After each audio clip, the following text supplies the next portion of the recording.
Hello, Bana. Kgotsa mme.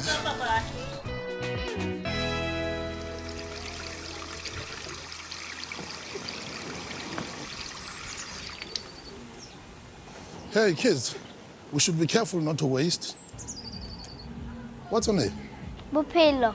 Bophelo. That's a beautiful name. It means life. And you? Pule. Pule. You were born whilst it was raining.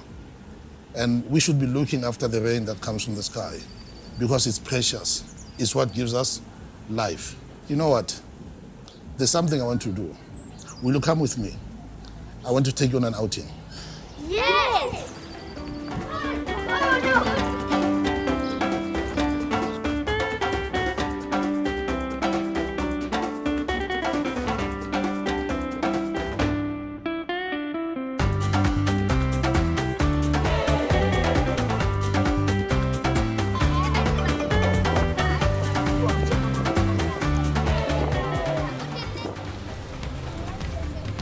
Hey kids, here we are.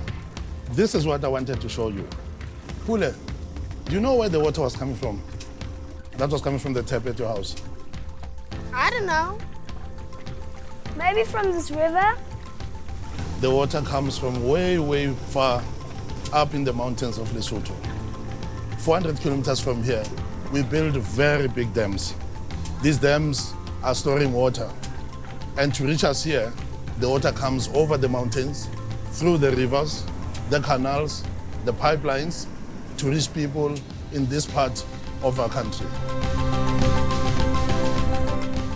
In this part of the Vaal River, the Vaal River Barrage Reservoir, without this reservoir, South Africa would have been a very different place. What's a barrage reservoir?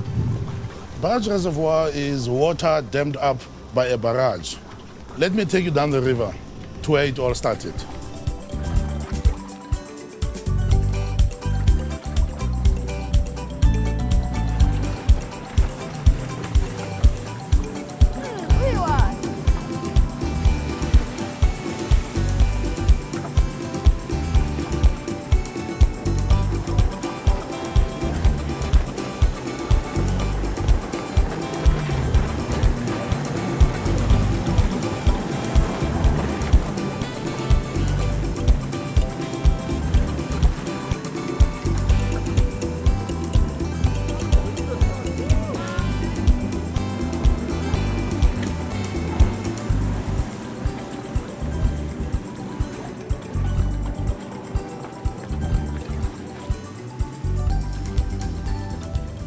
This is where it all started.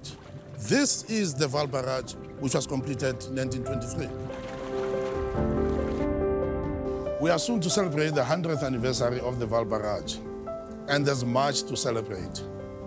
Because without this important barrage, South Africa would have been a very different place. We would not have been able to have Johannesburg and Pretoria as the big cities that they are today.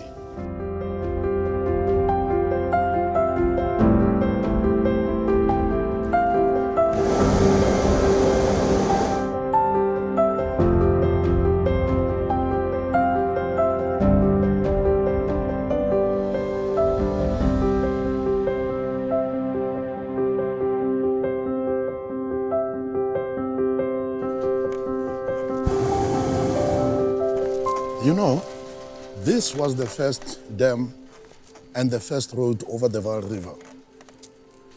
Before this was built, people had to cross this river on ox wagons and horses. In the rainy season, they could not cross, but they had to cross using what they called the pond. At that time, they had found gold where Johannesburg is, and many people traveled over there to get rich. Soon, the available water was not enough and people became desperate. There was no rain for a long time and water had to be brought by cart from far, far away. It cost a lot of money for just one bucket of water. They even tried to shoot rockets into the clouds to try and make it rain. What? Rockets? But then some very clever people from the Rainwater Board got together to think about a solution.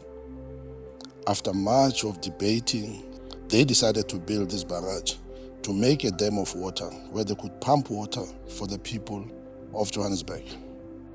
After many delays and the First World War, the building started. A company from Scotland called it Glenfield and Kennedy was in charge, and men came from many different places to help with the building. Black and white worked side by side to get the job done. But many men died during the building. Do you know why? No. Did the bricks fall on them? No. There was a flu pandemic in 1918, just like our COVID-19.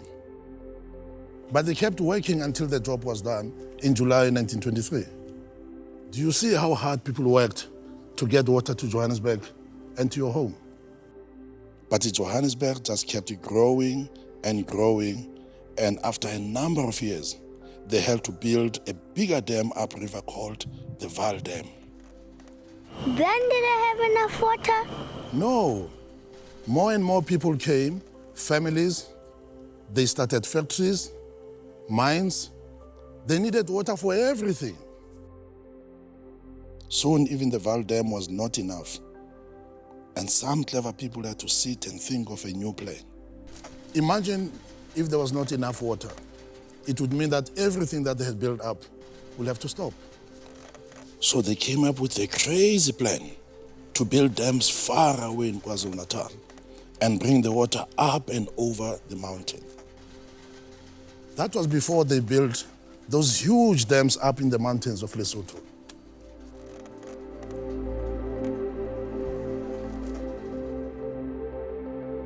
Hey, children, I have so many stories of water for you and what people have done to bring clean water to our homes. And I'm very excited about ensuring that you and your friends and future generations to come will always have clean water to drink, clean water to swim in, water to play with, and water to play in.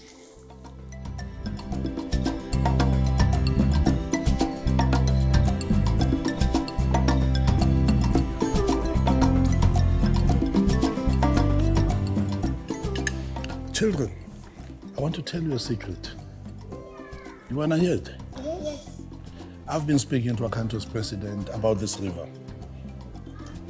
They want us to make this river a very special place.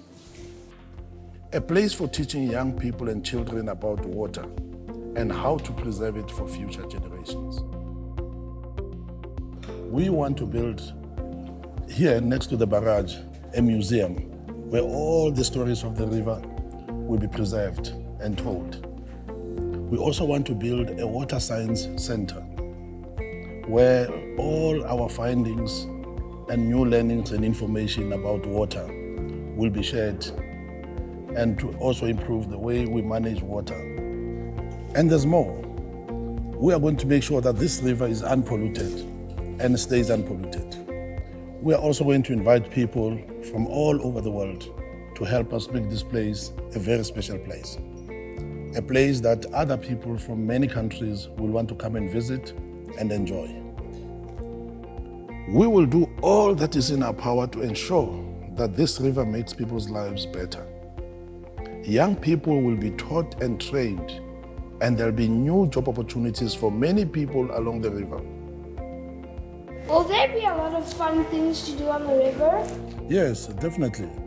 There'll be trails, there'll be water parks. We're going to have river taxis that can take you anywhere along the river where you want to get to. There's no limit to what we can do when we work together.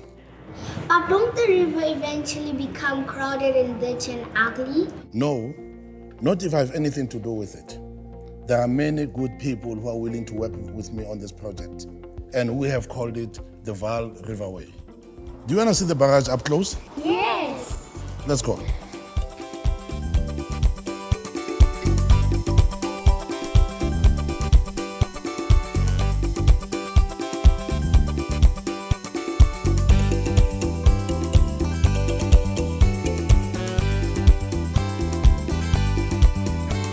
Hey kids, look over there.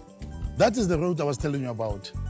The first road over the Vaal River that was linking Johannesburg to Cape Town. But many years ago,